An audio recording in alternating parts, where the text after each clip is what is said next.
네, 오늘 우리에게 주시는 하나님 말씀 함께 찾아 읽기를 원합니다. 말씀은 창세기 41장 9절에서 16절까지의 말씀입니다.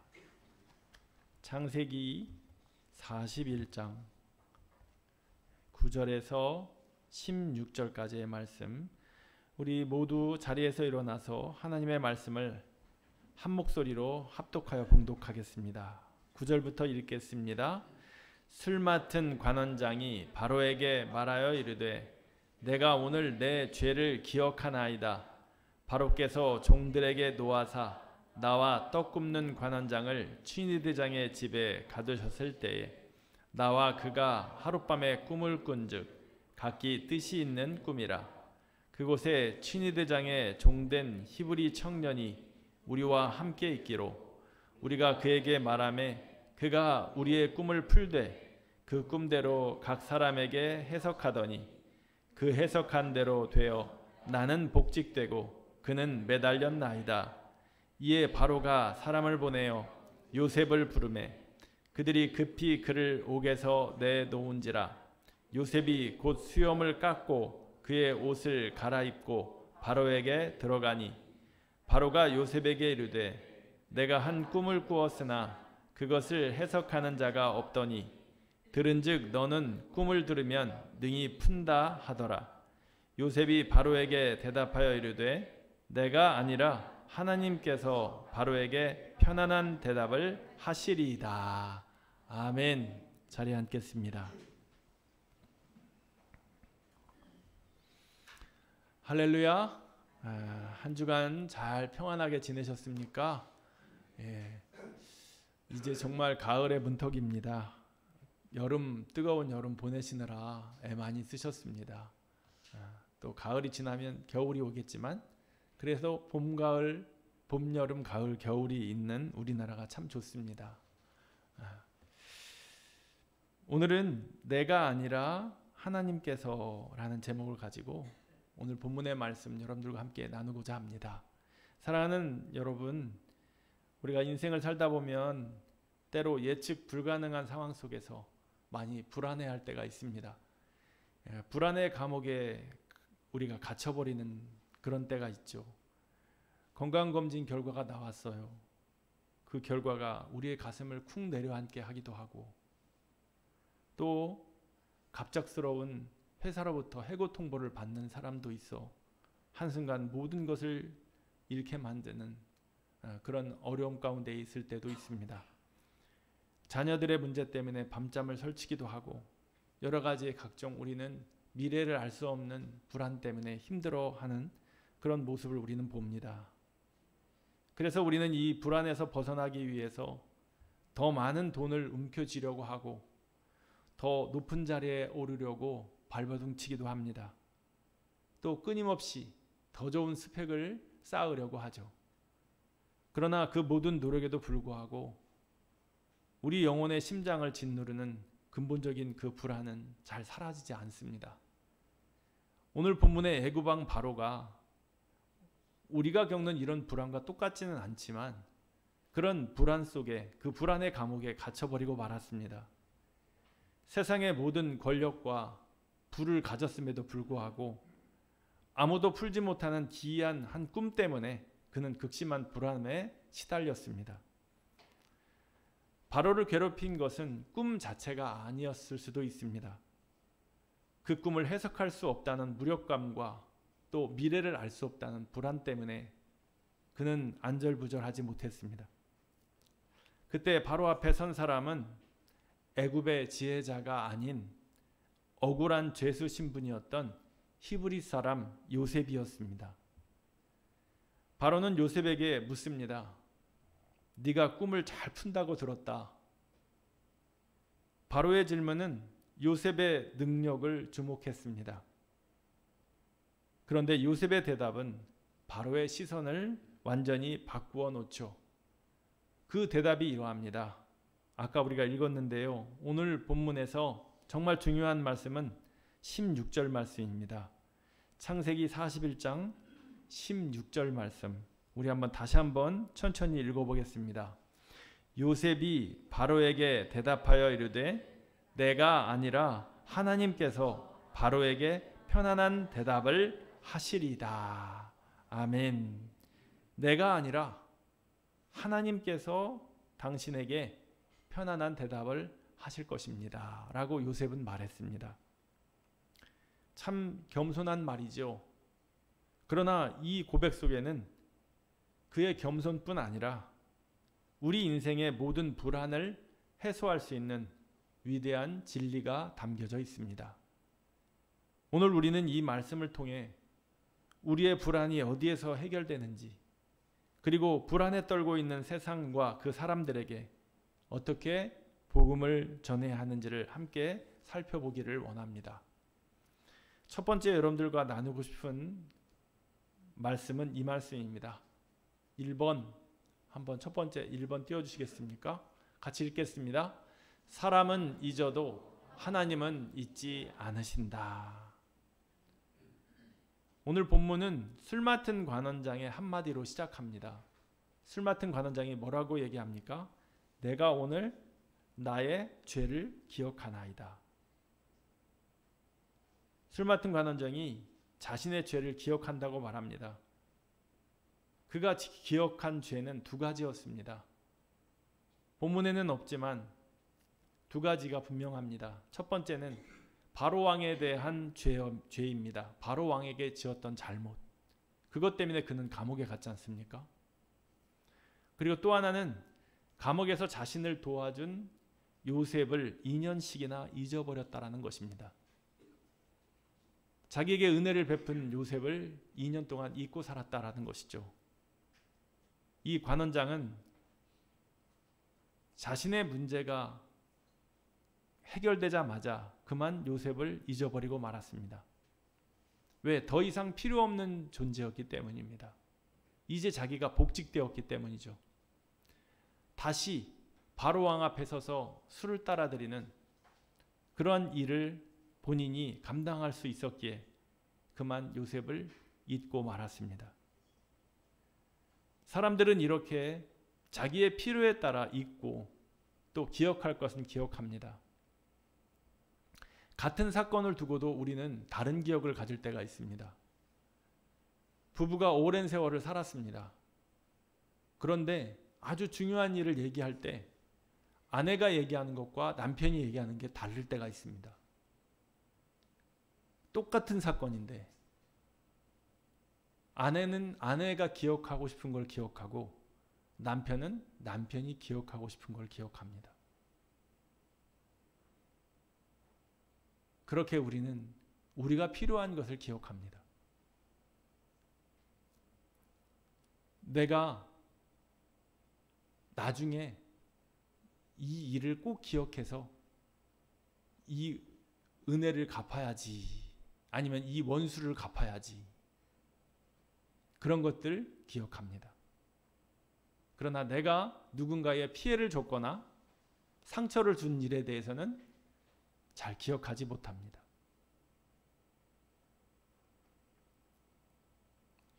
그런데 하나님은 그렇지 않습니다. 하나님은 요셉이 감옥에 있는 2년 동안 결코 요셉을 잊은 적이 없으십니다. 시편 121편 4절 말씀은 이렇게 우리에게 약속합니다. 한번 같이 읽어볼까요? 이스라엘을 지키시는 이는 졸지도 아니하시고 주무시지도 아니하시리로다. 아멘. 하나님은 사람이 아니십니다. 하나님은 그래서 졸리지가 않으십니다. 잠을 잘 필요가 없는 분이십니다. 하나님은 졸지도 아니하시고 주무시지도 아니하시고 우리를 기억하시고 지키십니다. 그렇게 약속하고 계십니다. 이사야서 49장 15절에도 이렇게 말씀합니다. 이사야서 49장 15절 같이 읽어볼까요? 여인이 어찌 그 젖 먹는 자식을 잊겠으며 나는 너를 잊지 아니할 것이라. 여러분, 엄마가 젖 먹는 아이를 잊습니까? 엄마는 기가 막히게 압니다. 우리 아이가 왜 우는지, 그리고 언제 배고픈지, 그리고 젖을 물려도 먹지 않으면 왜 얘가 먹지 않는지도 압니다. 그러면 엄마만 그런가요? 아버지도 그렇습니다. 아버지는 엄마보다는 조금 덜하긴 하지만 살아보니 확실히 엄마의 사랑과 아빠의 사랑은 다른 것 같습니다. 왜냐하면 엄마는 엄마는 아이를 가졌고 낳았고 먹이고 입히고 씻겨주고 자식의 모든 것을 엄마가 감당합니다. 그렇게 가까이서. 그런데 아버지는 나가서 돈 버느라고 정신이 없습니다.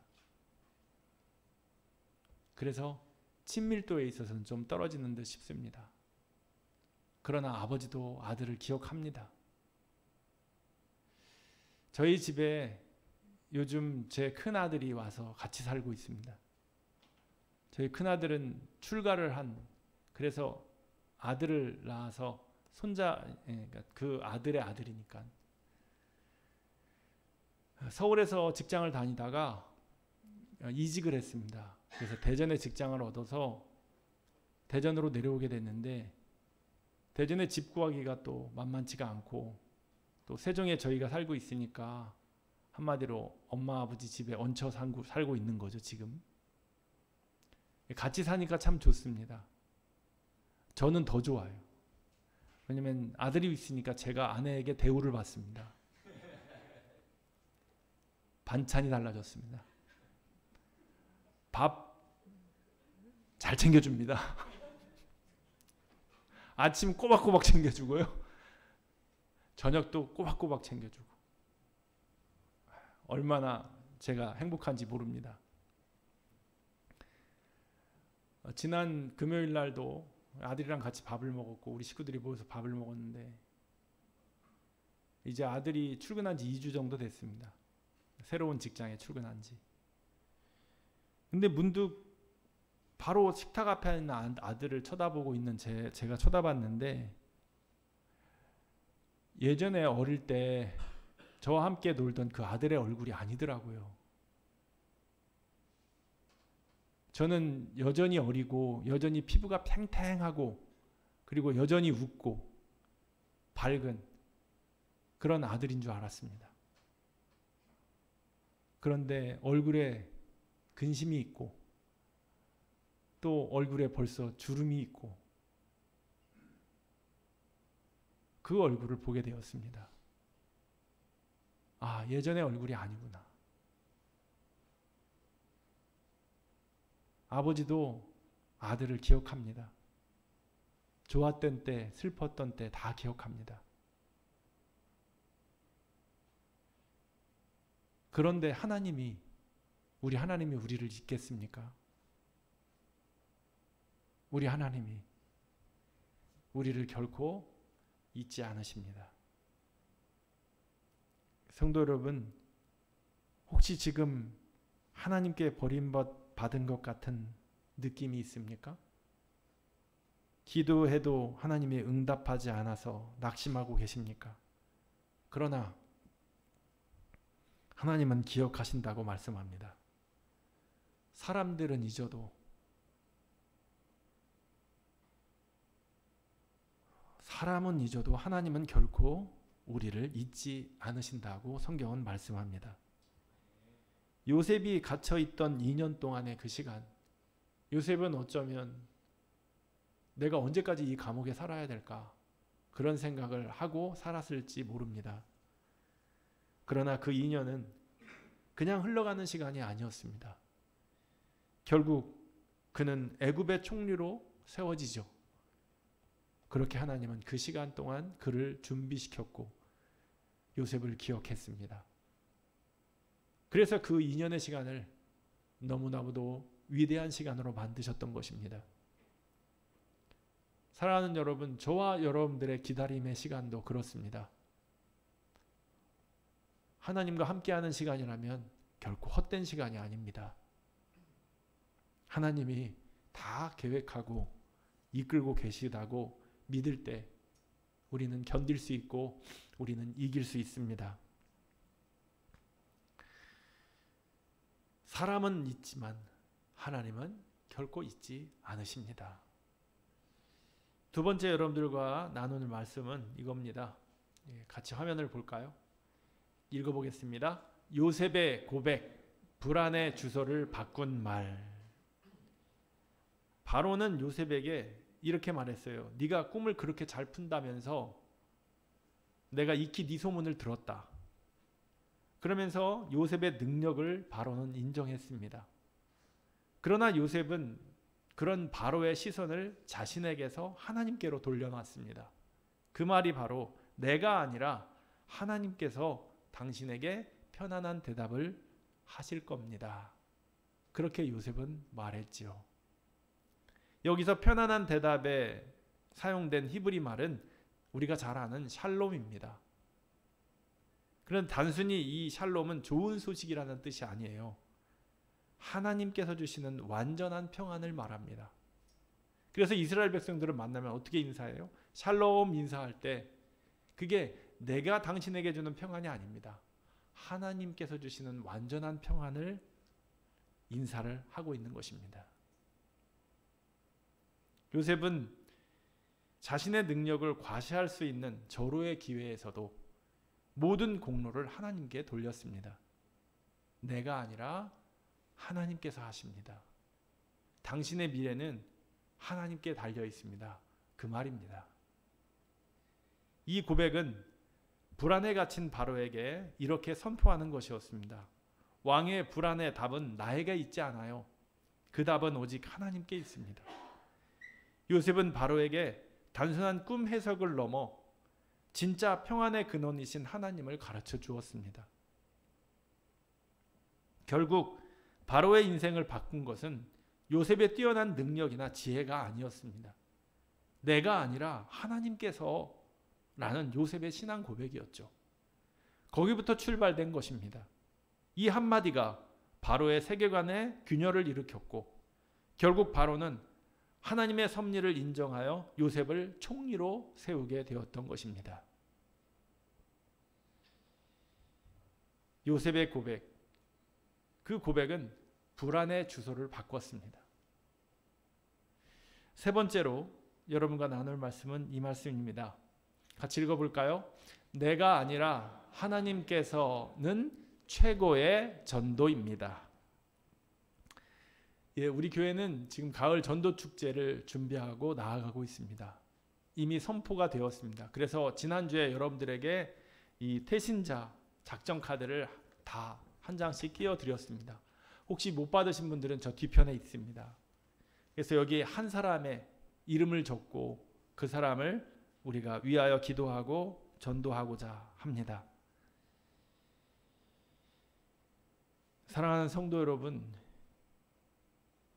우리는 바로와 그리고 술 맡은 관원장처럼 불안에 갇힌 수많은 사람들을 만납니다. 세상에 나아가 보면 얼마나 불안해하고 자신의 미래를 알 수 없어서 염려하고 걱정하는 사람들을 많이 만나는지 모릅니다. 그들은 불안을 해결하기 위해서 갖은 노력을 합니다. 돈과 성공에 매달리고 그리고 때로는 그 불안을 잊은 사람들에게 이렇게 묻기도 하죠. 어떻게 당신은 그렇게 평안할 수 있습니까? 그때 우리가 해야 할 고백은 바로 요셉의 고백입니다. 네가 열심히 해서 잘 된 거야 라는 말을 들을 때 네, 제가 열심히 했기 때문에 그런 거예요. 그렇게 말하기보다 내가 아니라 하나님께서 저에게 지혜와 힘을 주셨어요. 이렇게 고백할 수 있는 우리가 되기를 원합니다. 우리의 성공과 형통이 오직 하나님께로부터 온 것임을 우리가 담대히 선포할 때 그들은 우리의 능력 뒤에 계신 하나님을 보게 될 것이기 때문입니다.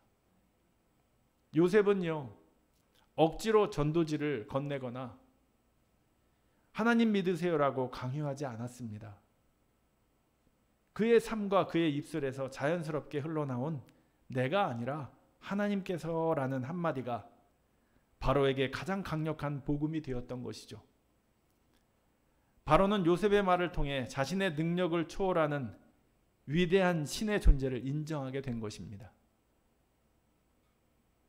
예수님께서는 우리에게 세상의 빛이 되라고 말씀하셨습니다.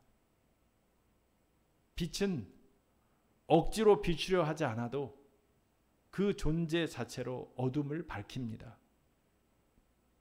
마찬가지로 우리가 삶의 모든 순간마다 내가 아니라 하나님께서라는 고백으로 살아간다면 우리는 세상의 빛이 되어 그들의 마음속 깊은 불안을 비추는 복음 전도자가 될 것입니다. 사람들은 말합니다. 복음 전하는 것이 너무 힘들어요. 나가서 누구에게 예수를 전해요.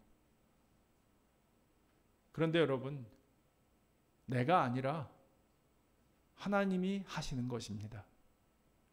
나를 통하여 하나님이 전도하시는 것입니다. 그러면 마음이 편하지 않습니까? 나는 그저 잠시 쓰임받는 것뿐입니다. 우리가 지금 9월, 10월, 11월 세 달, 이 세 달을 전도하기로 우리가 선포했습니다.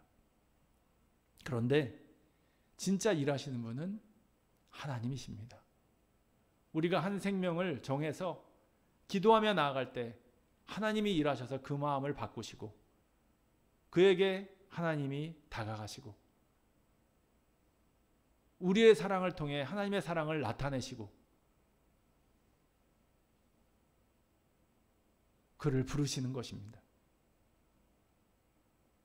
결과는 하나님께 맡겨드리고 우리는 한 생명 이렇게 작전 카드에 기록하고 그리고 3개월 동안 열심히 기도하고 또 사랑하고 섬기며 나아가면 하나님께서 그 결과는 책임지시는 것입니다.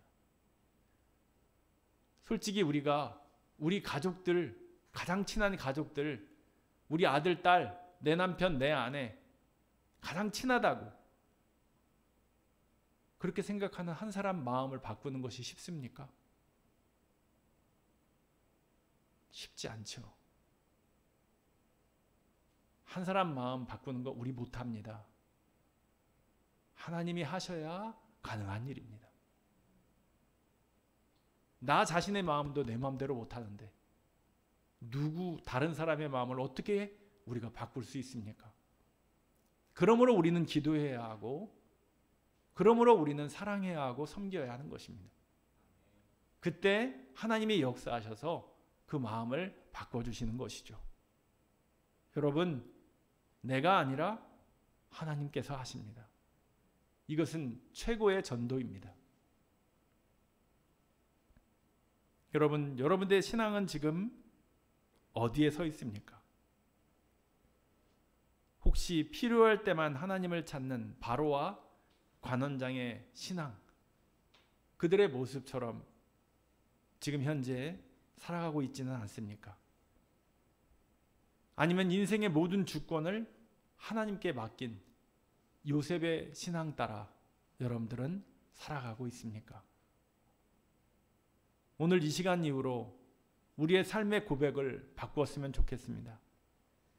내 노력과 내 능력이 아닌 오직 하나님의 은혜로 살아가는 존재임을 인정하고 시험에 합격했을 때에도 내가 아니라 하나님께서, 사업이 잘 될 때에도 내가 아니라 하나님께서, 건강할 때에도 내가 아니라 하나님께서, 사랑하는 사람들과 함께 행복할 때에도 내가 아니라 하나님께서 함께 하셔서 이렇게 행복합니다라고 말할 수 있는 저와 여러분들이기를 소망합니다. 이 고백이 우리의 삶을 통해 드러날 때 우리는 이미 전도자가 되어 있습니다. 이미 우리는 전도자가 되어 있다는 얘기예요. 내가 아니라 하나님께서 하셨어요 라고 누구를 만나도 얘기할 수 있을 때 그것이 전도라는 것입니다.